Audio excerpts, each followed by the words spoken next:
Buenos días, tardes o noche, profesora. Mi nombre es Juan Sebastián Alvarado Rojas y el día de hoy vengo a hablar sobre el capítulo 9 de la historia económica de Colombia durante el siglo XIX y XX.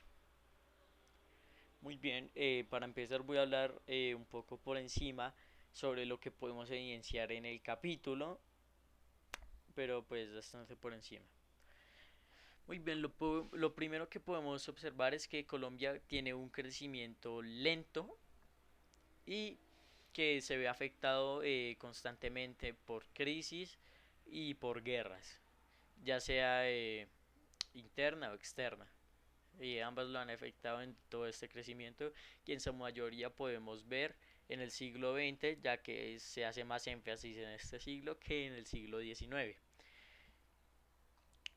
Bueno, eh, crisis que podemos nombrar sobre las cuales Colombia se vio afectado pueden ser la guerra de los mil días, la Gran Depresión y ¿qué? La Segunda Guerra Mundial. Estas son crisis de las que después voy a hablar, así que no voy a hacer mucho énfasis en ellas por ahora. Otro factor importante que puede verse en el texto y por el cual Colombia se estanca económicamente constantemente que en el siglo XX es que no tenemos un orden político y esto se evidencia desde el siglo XIX, o sea, el siglo pasado. No hay un orden político, no hay una estabilidad política, lo cual, como se sabe y como se nos dijo también en el capítulo 8, es un requisito total para que la economía crezca en un país. Por eso, en el texto, o sea, en el capítulo 9, se nos habla de que hacía falta más populismo, haciendo alusión a que no había un orden político en Colombia. Y también podemos ver, por último, que en Colombia había bastante desempleo porque la economía no era lo suficientemente grande eh, o buena para el país y para la gente y no podía abarcar a mucha gente que ya pues obviamente eran desempleados. Muy bien, ahora vamos a hablar pues de las tres crisis, tres problemas o tres conflictos de los que dije que iba a hacer énfasis en el futuro. Muy bien, voy a empezar con la guerra de los mil días y aunque sé que es un tema que ya hemos visto, pues voy a hablar un poco más de este. Muy bien. Eh, la guerra de los mil días es un evento que ocurrió de 1899 a 1902. Muy bien, en esta guerra, o sea, este fue, ¿qué? Una guerra civil entre liberales y conservadores. Muy bien. No voy a hablar tanto, digamos, de las batallas, sino de lo que ocasiona este enfrentamiento entre estos dos partidos políticos. Lo primero que podemos ver que genera este conflicto es que se bloquean bastantes rutas de comercio por las cuales campesinos y demás personas comerciaban y pues, ¿qué? Perdón. Eh, pues daban, ¿qué? Se me fue la palabra. Daban ingresos a los liberales y también por esta razón es que muchas veces los conservadores intentaban bloquear estas rutas para que los liberales perdieran ingresos y esto ya se evidencia en una parte avanzada de la guerra donde ya pierden estos últimos, los liberales, y también podemos ver cómo se paralizan fábricas, por lo cual también obviamente van a dejar de producirse bastantes productos de primera necesidad y esto afecta evidentemente a la economía, estas parálisis, lo de las rutas de comercio que ya mencioné y por último quiero mencionar los gastos que se hicieron por parte del gobierno que en ese momento era conservador y pues se hicieron bastantes gastos para poder vencer en esta guerra, en este conflicto, los cuales obviamente afectaron bastante económicamente a Colombia. Muy bien, finalizando la guerra de los mil días voy a hacer un poco más, o sea, voy a hablar de la Gran Depresión. Esta tiene un trasfondo desde antes de 1929 y pues para entender esta Gran Depresión vamos a remontarnos algunos años atrás. Muy bien, como por los años 1920, más o menos, eh, la gente en Estados Unidos empezaba más a motivarse en inversiones, en acciones, en invertir, ya que el gobierno de Estados Unidos los empezaba a incentivar a hacer este tipo de inversiones, ya que empezaban a sacar productos de inversión y cuando veían que estos productos tenían un buen éxito, que se vendían bastante, que la gente invertía mucho, mejor dicho, entonces veían que la gente en Estados Unidos era un público inversor, que invertía bastante y pues esto era rentable.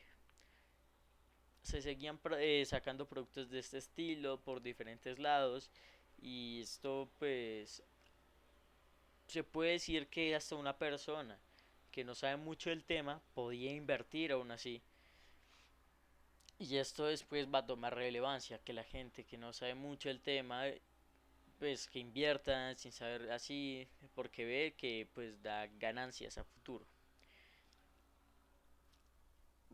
Remontándonos ya a la fecha 1929, años después, eh, como se sabe, estas inversiones siempre fueron creciendo, no bajaban nada, o sea, en lo que se entiende, no bajaban mucho, eran bastante estables y claro, la gente solo pensaba que esto solo subía y cualquier evento que ocurriese de bajar de precio, que empezara a bajar un poco y así, esto iba a generar una gran desconfianza a la gente que no sabía mucho del tema, que ya eran bastantes y así. Entonces, hubo un pequeño bajón de repente, el cual generó desconfianza. Y cuando la mayoría de gente, la mayor cantidad de público vio este pequeño bajón en esa inversión, les dio miedo que esto empezara a bajar mucho y todos empezaron a retirar su dinero, lo que provocó que esto, la inversión, la acción empezara a bajar brutalmente, ya que todos, absolutamente todos empezaron a retirar. Y Estados Unidos no pudo entregar todo el dinero, no podía, ¿qué? Pagar del todo. Uno de sus planes de solución era intentar pagar todo, lo máximo posible para darle tranquilidad a la gente, pero esto ya era muy tarde, la gente ya había sacado y sacado y sacado, y esto generó una crisis económica. Y ahora, ¿esto en qué afecta a Colombia? Muy bien, para hablar de en qué afecta a Colombia, tenemos que decir lo primero, Colombia en ese momento depende mucho de Estados Unidos, porque claro, Colombia es una economía agrícola. Digamos, su producto insignia, que puede ser el café, era se lo vendía en su mayoría a Estados Unidos. Entonces, es- estos productos, todo esto que en su mayoría se comerciaban con Estados Unidos, empezaban a bajar y ya no se podía comerciar como ellos quisieran. Y esto evidentemente bajaba la economía de Colombia, la empeoraba y le daba un bajón, porque esto Colombia dependía de Estados Unidos. Y no solo Colombia, sino muchos países del mundo que evidentemente también se vieron afectados por esta gran depresión. Muy bien, como tercer punto voy a hablar de la Segunda Guerra Mundial. Aquí no estoy tan involucrado Colombia, pero esto sí lo llega a afectar como la primera. Pero pues es más por generalizar, o sea, generalizar. O sea, esto también abarca la primera, mejor dicho. Eh, las guerras de este tipo internacional y no interno, digamos como la guerra de los mil días, nos pueden afectar como, o sea, como qué, como podemos ver, nos pueden afectar más para el comercio internacional con demás países que, digamos, un ataque a nosotros mismos. O sea, frena más el comercio internacional una guerra. En resumen, las guerras frenan ese comercio internacional del cual ya vimos que Colombia, como todos los países, necesita. Y esto es un bajón económico para Colombia y como para los demás países y se ve afectado totalmente. Muy bien, voy a arcar otro tema que se nombra bastante en el texto, que es bastante importante, que es el PIB. Muy bien, voy a leer la definición y después pues lo voy a explicar. El PIB. Este es el valor total de la producción de bienes y servicios finales de un país en un periodo de tiempo determinado. Entonces lo que podemos deducir aquí es que el PIB es una medida que abarca todos los bienes y servicios de un territorio, como puede ser un país, digamos Colombia, en un periodo de tiempo, digamos un año. Entonces, todos estos bienes y servicios se pueden, ¿qué? Medir y así, pero hay algunos que son más difíciles de medir como los domésticos, pero esto ya no tiene tanta importancia. Eh, con finales, o sea, bienes y servicios finales, con lo de finales se refiere a que solo se toma en cuenta un producto final. Aquí pongo un ejemplo que trata de que yo, digamos, yo vendo un motor, no sé, a alguien que crea un carro. Lo que se toma en cuenta en el PIB es el carro, no mi motor, porque el motor que yo vendo es un bien intermedio. Entonces solo son productos terminados, finales, como se nos dice ahí. Muy bien, entonces, por último, vamos a decir, digamos, para lo que se puede utilizar o lo que se nos dijo que se puede llegar a utilizar. El Producto Interno de un país, o sea, PIB, es usado por los economistas para poder medir el tamaño de la economía de un país. Esta es una forma eficiente y bastante acertada para poder medir esta economía. Obviamente no es tan exacta, pero pues sí es bastante que útil a la hora de medir cuán grande es la economía de un país. Muy bien, ahora voy a abarcar el tema de PIB per cápita. El PIB per cápita es una medida que, como el PIB, ¿sí? Entonces, el PIB per cápita, que es PIB por persona, funciona de la misma manera, más o menos, ¿sí? Para que se me entienda. Entonces, de un periodo de tiempo vamos a ver cuánto produce, cuánto genera esa persona. Entonces, digamos, en un año, cuánto va a generar esta persona. Y esto lo vamos a poder ver a partir de, ¿qué? De hacer un cálculo, perdón. Ok, entonces va el PIB sobre la población pues del país territorio. Entonces, digamos, fue durante un año. El PIB se va a poner por encima y por abajo se va a poner, ¿qué? La población. Eh, el resultado que nos dé este cálculo va a ser el PIB per cápita. Entonces, nos va a arrojar un resultado que se supone que es lo que produce una persona en, digamos, el periodo de tiempo que queramos determinar. Vamos a poner un ejemplo, un año. Entonces, en un año natural vamos a decir lo que produce más o menos cada persona en el país. Eso evidentemente es un aproximado. Y por lo que se tiene que coger con pinzas este asunto del PIB per cápita es que no, obviamente no puede ser exacto y solo es un aproximado. Por lo que una persona en Colombia, digamos, el promedio de un año fue $10.000 de lo que se produce por persona. eh, una persona, no sé, genera $30.000 y otra 7.000. O sea, no, evidentemente no puede ser exacto y solo es un aproximado. Y por lo que se tiene que coger, como ya dije, con pinzas, ya que solo es un aproximado. Muy bien, ya que sabemos que es el PIB y el PIB per cápita, vamos a hablar de cómo este afecta en Colombia. Empezando por el siglo XIX. Aquí ya tengo una gráfica, pues sí me voy a ir basando en ella para hablar pues en esta parte. Empezando con el siglo XIX, podemos observar que esto fue una de las épocas con el PIB y PIB per cápita más bajo, y creo que es el más bajo pues en todo esto que estamos observando, en toda la tabla. No se puede hacer, no se habla mucho de lo que es el siglo XIX en este tema, porque como ya dije en este texto se hace más énfasis en el siglo XX, pero pues lo que podemos destacar es que esa, es eso. El PIB per cápita del PIB es el más bajo de todo lo que podemos observar en cuanto a estos dos siglos, es el más bajo.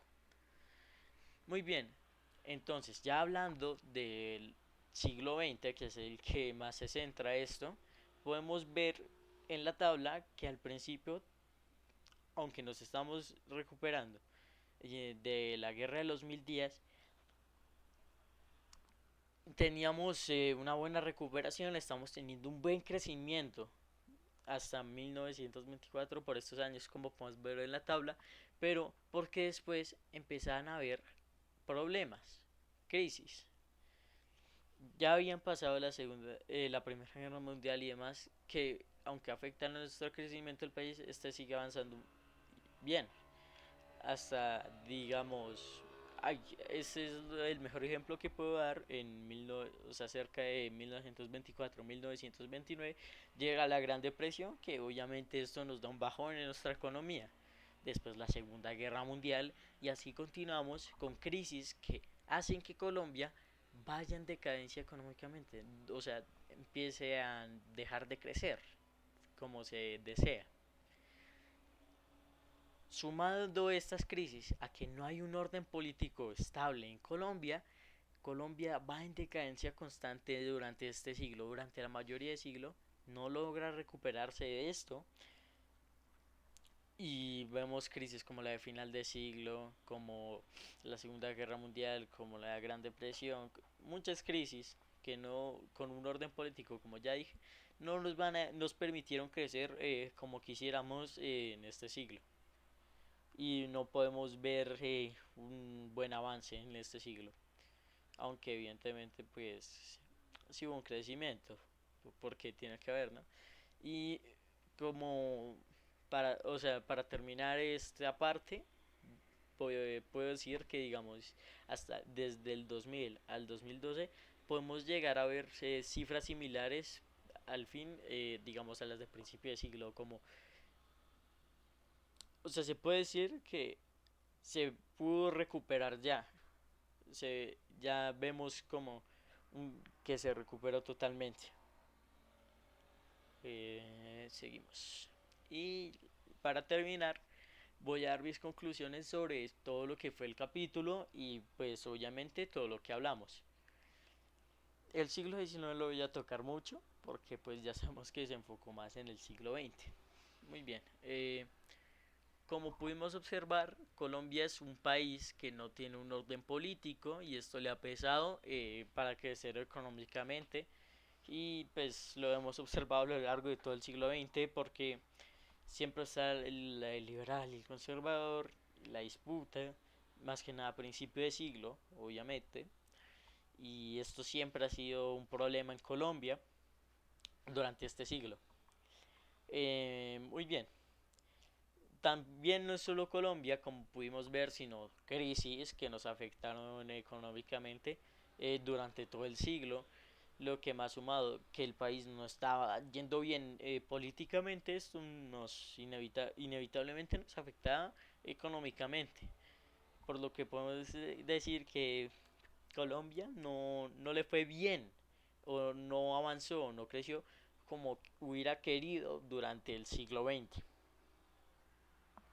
Podemos concluir que Colombia eh, depende bastante de Estados Unidos y que digamos una crisis así, aunque afecta a muchos países, eh, afecta bastante a Colombia y es uno de sus puntos más bajos. Así que podemos sí decir que Colombia es bastante dependiente de Estados Unidos como bastantes países hoy en día. Podemos decir que Colombia tuvo una decadencia, o sea, aparte, esto va con lo que dije anteriormente. Eh, Desde esta crisis, o sea, esta gran depresión, Colombia ya empezaba a ir en decadencia y solo empezaban a aparecer eventos que la hundían más. Así que Colombia podemos ver que en este siglo no le fue bien, por así decirlo. Y yo creo que esto sería todo. eh, y muchas gracias por la atención. Eh, Chao.